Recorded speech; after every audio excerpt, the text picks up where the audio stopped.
नमस्कार दोस्तों, स्वागत है आप सभी का एक बार फिर से जीएस फाउंडेशन यूट्यूब चैनल पर। आज के सेशन में हम लोग करने वाले हैं विश्व भूगोल। और विश्व भूगोल में हम लोग देखेंगे 1000 MCQ की सीरीज नंबर 7। इससे पहले सीरीज 6 तक का वीडियो आपको उपलब्ध करा चुका हूं। यदि आपने उन वीडियो को नहीं देखा है तो मेरे प्लेलिस्ट में जाकर देख सकते हैं, या फिर लिंक डिस्क्रिप्शन में दे रखा है दोस्तों, आप वहां पर जाकर देख सकते हैं। इसके लिए आप मेरा टेलीग्राम चैनल भी ज्वाइन कर सकते हैं दोस्तों। किस एग्ज़ाम के लिए ये सेशन बनाया गया है दोस्तों? फॉर ऑल कॉम्पिटिटिव एग्ज़ाम, ये सभी एग्ज़ाम के लिए बनाया गया है। चाहे आप SSC, railway, state PSC, CDS, NDA, UPSC, SI, PGT, या फिर आप किसी भी कॉम्पिटिटिव एग्ज़ाम की तैयारी करें दोस्तों, इस सभी के लिए काफ़ी महत्वपूर्ण होने वाला है। तो फटाफट से इस सेशन को लाइक कर दीजिएगा, दोस्तों के साथ शेयर कर दीजिएगा, और यदि आप भी इस चैनल पर नए हैं तो चैनल को सब्सक्राइब करके बेल आइकन को जरूर प्रेस कर लीजिएगा दोस्तों। चलिए शुरुआत करते हैं आज के सेशन की। सेशन का पहला सवाल है दोस्तों 151। सूर्य से पृथ्वी की दूरी कितनी है? Answer is the option number D is the correct answer, that is 149.6 million kilometre.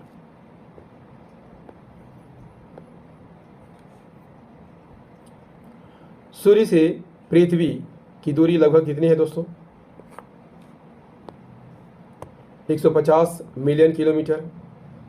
सूर्य का प्रकाश यदि आपसे पूछ ले पृथ्वी पर आने में कितना समय लगता है? 8.3 मिनट का समय लगता है दोस्तों। यदि आपसे पूछ लिया जाए कि उपसौर किसे कहा जाता है, जब पृथ्वी सूर्य से नज़दीक होती है तो इसे उपसौर कहा जाता है, और उपसौर की घटना 3 जनवरी को होती है। अपसौर किसे कहा जाता है? जब पृथ्वी सूर्य से दूर होती है तो इसे अपसौर कहा जाता है, और यह घटना 4 जुलाई को घटित होती है। क्लियर? चलिए क्वेश्चन नंबर 152। सौरमंडल का सबसे कम घनत्व वाला ग्रह कौन है? सौरमंडल का सबसे कम घनत्व वाला ग्रह कौन है दोस्तों? Answer is the option number C, Shani जो है सौरमंडल का सबसे कम घनत्व वाला ग्रह है।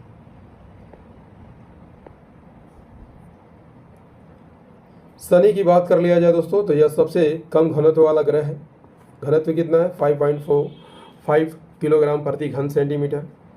यही कारण है कि इसे अगर पानी में छोड़ दिया जाए तो यह तैरने लगता है। ठीक है, शनि सूर्य से छठा ग्रह है दोस्तों, और बृहस्पति के बाद सौरमंडल का सबसे बड़ा ग्रह है। और शनि पर आपको क्या देखने को मिलता है? वलय देखने को मिलता है, और शनि पर याद रखिएगा 7 वलय पाए जाते हैं। व्यास कितना है? पृथ्वी से 9 गुना बड़ा इसका व्यास होता है। Question number 153।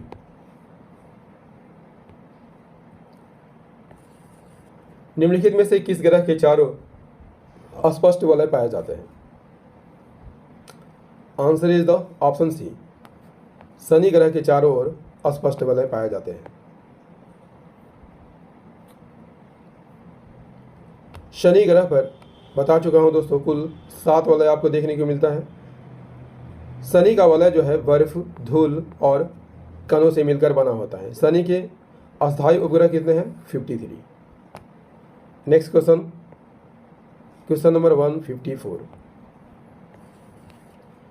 एटलस पर्वत किस युग की निर्माणकारी घटना से संबंधित है? यानी एटलस पर्वत का निर्माण जो है किस युग में हुआ है? Answer is the option number C, tertiary युग में हुआ है। एटलस पर्वत कहाँ पर स्थित है दोस्तों? उत्तरी अमेरिका में स्थित एक पर्वत है।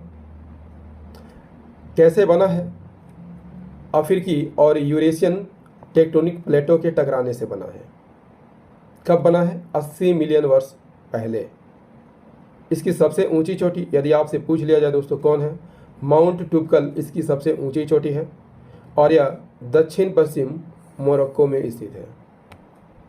Next question, question number 155। टोम्बोलो स्थलाकृति का निर्माण किस प्रक्रम द्वारा हुआ है? टोम्बोलो स्थलाकृति का निर्माण किसके द्वारा होता है? Answer is the option number D, सागरीय तरंगों के द्वारा इसका निर्माण होता है। क्लियर।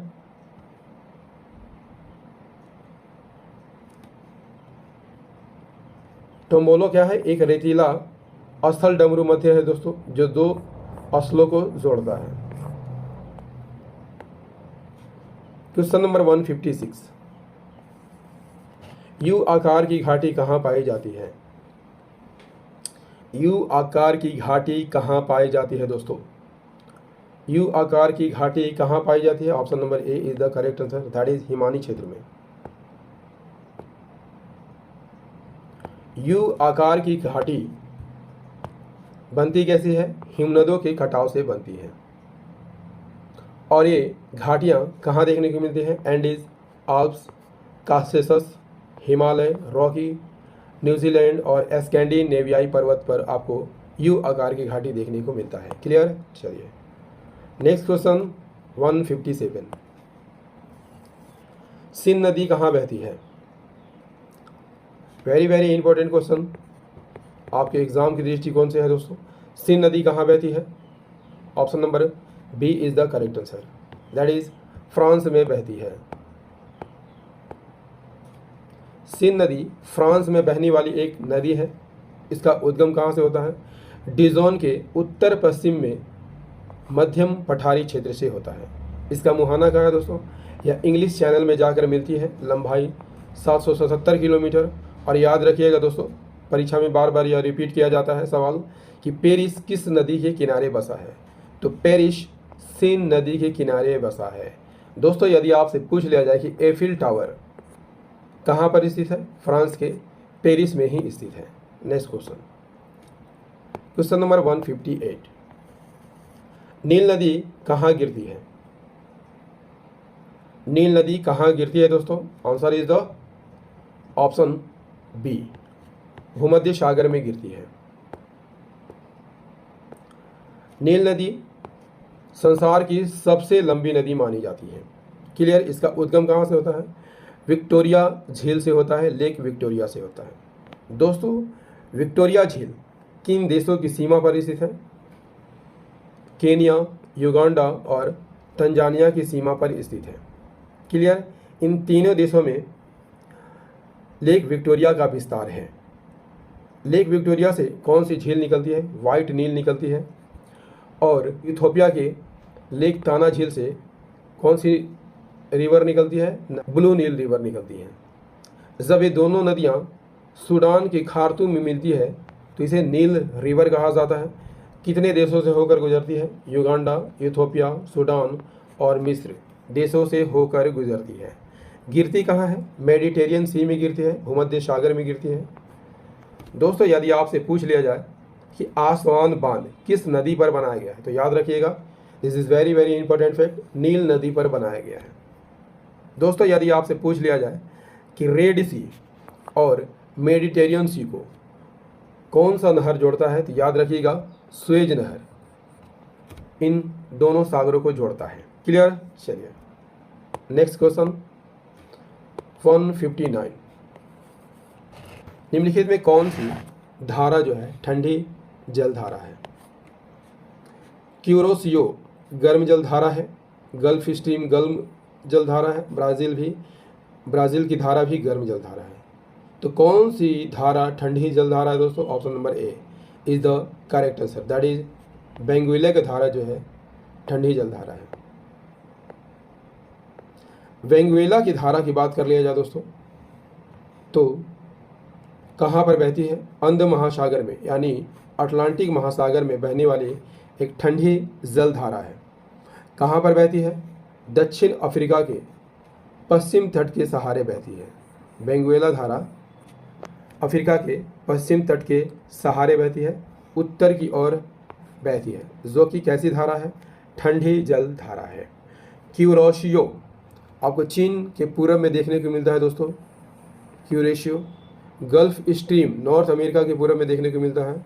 और ब्राज़ील की धारा जो कि गर्म जल धारा है, ब्राज़ील के पूर्व तटीय प्रदेश में बहने वाली धारा है। Clear. Next question, question number 160 वान एलन विकरण मेखला निम्न में से किस मंडल में है?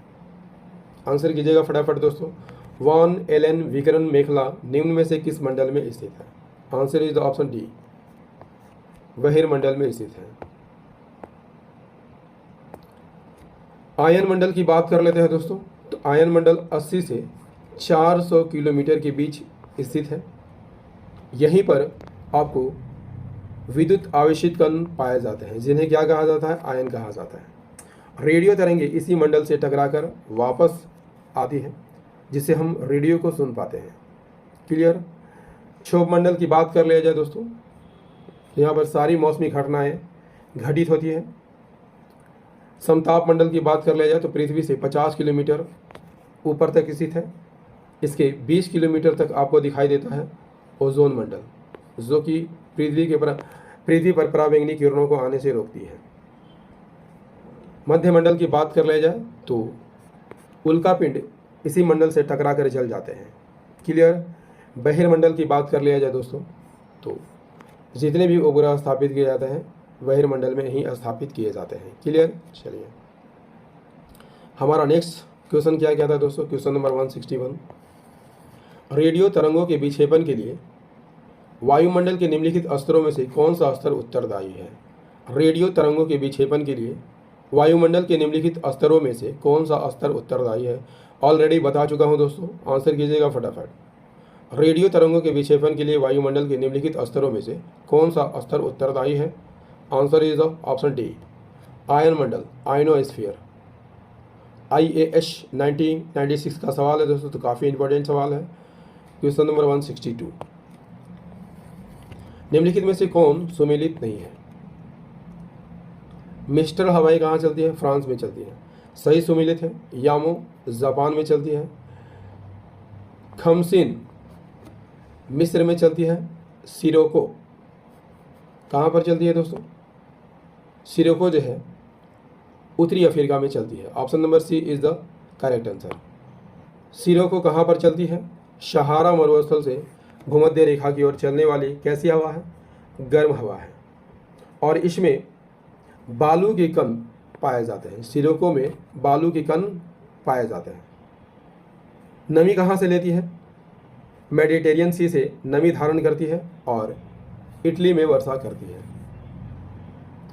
जब ये इटली में वर्षा करती है दोस्तों, तो बालू के कण के कारण इसकी बूंदें कैसी होती है?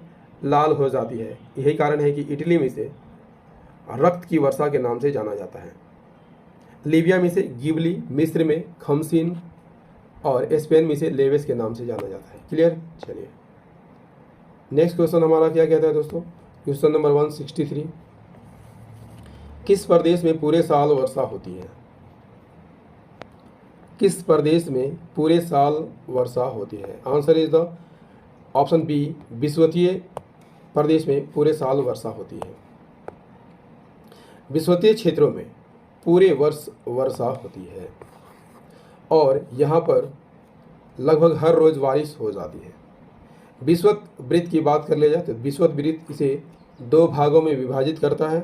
इस प्रदेश के अंतर्गत कौन कौन से क्षेत्र आते हैं? दक्षिण अमेरिका के अमेजन बेसिन, अफ्रीका में जायरे बेसिन, एशिया में मलेशिया, इंडोनेशिया और सिंगापुर इस विषुवतीय क्षेत्र में आते हैं। नेक्स्ट क्वेश्चन 164,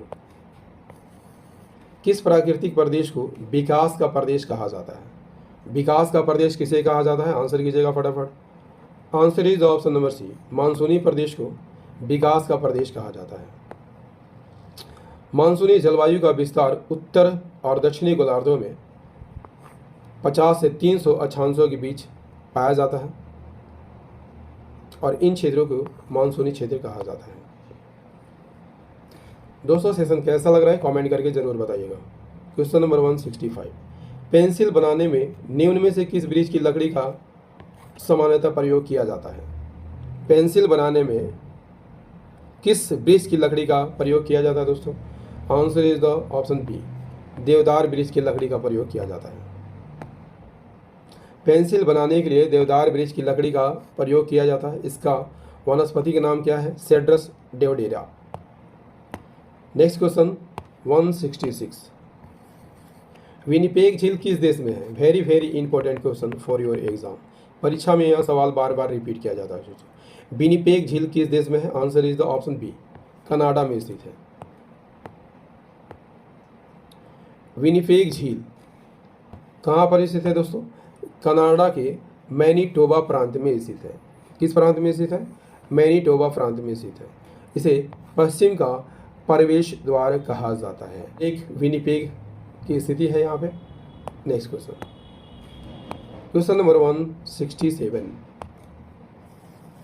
विश्व में अफीम का सर्वाधिक उत्पादन किस देश में होता है? विश्व में अफीम का सर्वाधिक उत्पादन किस देश में होता है दोस्तों? Answer is the option C, Afghanistan में होता है। अफगानिस्तान दक्षिण एशिया में स्थित एक देश है। भू अवस्थित देश यह कहलाता है क्योंकि यह कहीं भी सागर या महासागर से घिरा हुआ नहीं है, सिर्फ स्थल से घिरा हुआ देश है। इसके चारों ओर कौन कौन सा देश है? पाकिस्तान, भारत, चीन, ताजिकिस्तान, उज्बेकिस्तान, तुर्कमेनिस्तान और ईरान। इसकी राजधानी कहाँ है? काबुल। किन देशों से घिरा हुआ देश है? India, China, Tajikistan, Uzbekistan, Turkmenistan और ईरान। इसकी राजधानी कहाँ है? काबुल। दोस्तों सेशन कैसा लग रहा है कमेंट करके ज़रूर बताइएगा। यदि सेशन पसंद आ रहा हो तो इसे लाइक कर दीजिएगा, दोस्तों के साथ शेयर कर दीजिएगा, और यदि आप भी इस चैनल पर नए हैं तो चैनल को सब्सक्राइब करके बेल आइकन को जरूर प्रेस कर लीजिएगा। हमारा अगला सवाल है दोस्तों 168।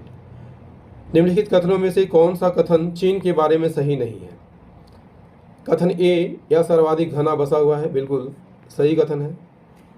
यह सोयाबीन का अग्रगण्य उत्पादक देश है, जो कि बिल्कुल गलत कथन है दोस्तों। सोयाबीन के उत्पादन में संयुक्त राज्य अमेरिका जो है प्रथम स्थान पर है। क्लियर? हांगहो नदी चीन का स्रोत कहलाती है, बिल्कुल सही कथन है। संघाई चीन का सबसे बड़ा आर्थिक केंद्र है, ये भी कथन सही है। तो option number B is the correct answer, that is option B.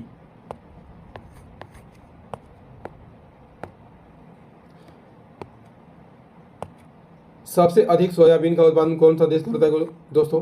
America करता है। यहाँ विश्व का 60% सोयाबीन का उत्पादन किया जाता है। भारत की बात कर लिया जाए तो भारत में सबसे अधिक सोयाबीन महाराष्ट्र में किया जाता है। 169। विश्व के किस मरुस्थल में बुशमैन नामक चलवासी जनजाति के लोग रहते हैं? Answer is the option B, Kalahari मरुस्थल में। बुशमैन को अन्य किस नाम से जाना जाता है? इसे सान के भी नाम से जाना जाता है, और यह शिकार संग्राहक होते हैं। बुशमैन शब्द कहाँ से लिया गया है? डच भाषा के शब्द बोसी मैन से लिया गया है। इसका अर्थ क्या होता है? अपराधी या डाकू होता है। Question number 170। इराक का प्राचीन नाम क्या है? इराक का प्राचीन नाम क्या है? Answer is the option C, that is Mesopotamia. Formosa किसका प्राचीन नाम है दोस्तों? ताइवान का प्राचीन नाम फार्मोसा है। ईरान के प्राचीन नाम को क्या कहा जाता है? पर्सिया कहा जाता है। मेसोपोटामिया इराक का प्राचीन नाम है। ठीक है। दमोही किसका प्राचीन नाम है दोस्तों? कमेंट में ज़रूर बताइएगा। Next question, question number 171। Suez नहर जलमार्ग के संबंध में कौन सा कथन असत्य है? इस जलमार्ग का निर्माण 1869 में हुआ था, बिल्कुल सही कथन है दोस्तों। मिस्र द्वारा 1956 ईस्वी में इसका राष्ट्रीयकरण किया गया था, ये भी कथन यहाँ पर सही है। इस जलमार्ग की कुल लंबाई 65 किलोमीटर, ये कथन गलत है दोस्तों, क्योंकि इस जलमार्ग की कुल लंबाई कितनी है? 193 किलोमीटर है। क्लियर? गहराई कम होने के कारण इसमें जहाज तीव्र गति से नहीं चलती, ये भी कथन यहाँ पर सही है। तो answer is the option number C, that is option C. Suez नहर की बात कर लिया जाए दोस्तों, तो मिस्र में एक कृत्रिम जलमार्ग है। इसकी लंबाई कितनी है? 193 किलोमीटर। यह अफ्रीका और एशिया को अलग करता है और भूमध्य सागर और लाल सागर को जोड़ता है। इसका निर्माण किसने किया था? फर्डिनेंड द लेसेप्स ने। कब किया था? 1869 में किया था। Question number 172। निम्नलिखित में कौन सा एक पतन गुजरात में पोत के तोड़ने एवं मरम्मती हेतु प्रसिद्ध है? Answer is the option B, Patan. 173 का आंसर कीजिए दोस्तों। निम्नलिखित में से कौन सा दक्षिण अफ्रीका का बंदरगाह नगर नहीं है? दक्षिण अफ्रीका का बंदरगाह नगर कौन नहीं है दोस्तों? Option C is the correct answer. Port Elizabeth दक्षिण अफ्रीका का बंदरगाह नगर नहीं है। दक्षिण अफ्रीका का बंदरगाह नगर यहाँ पर कौन कौन है? डरबन,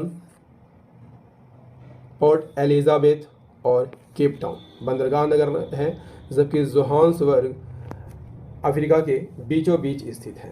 क्लियर है? चलिए 174 क्या कहता है दोस्तों? क्वेश्चन नंबर 174, किस द्वीप को प्रशांत महासागर का चौराहा कहा जाता है?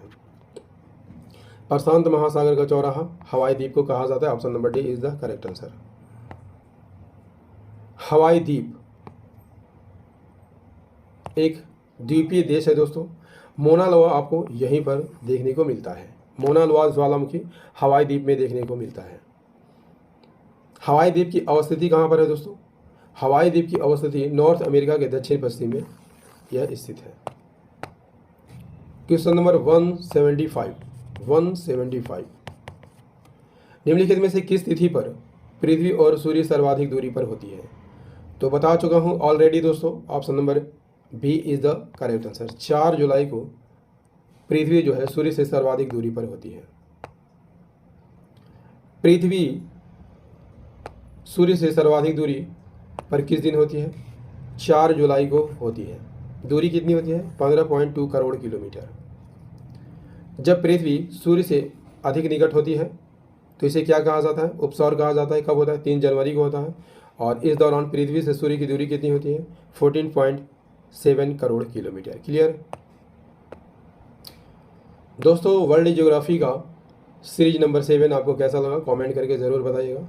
यदि सेशन पसंद आया हो तो इसे लाइक कर दीजिएगा, दोस्तों के साथ शेयर कर दीजिएगा, और यदि आप भी इस चैनल पर नए हैं तो चैनल को सब्सक्राइब करके बेल आइकन को जरूर प्रेस कर लीजिएगा। दोस्तों याद रखिएगा मेरी वीडियो रात को डेली 8 बजे आती है, तो इसे रोज़ देखना मत भूलिएगा। मिलते हैं अगले सेशन में सीरीज नंबर 8 में। तब तक के लिए जय हिंद, धन्यवाद।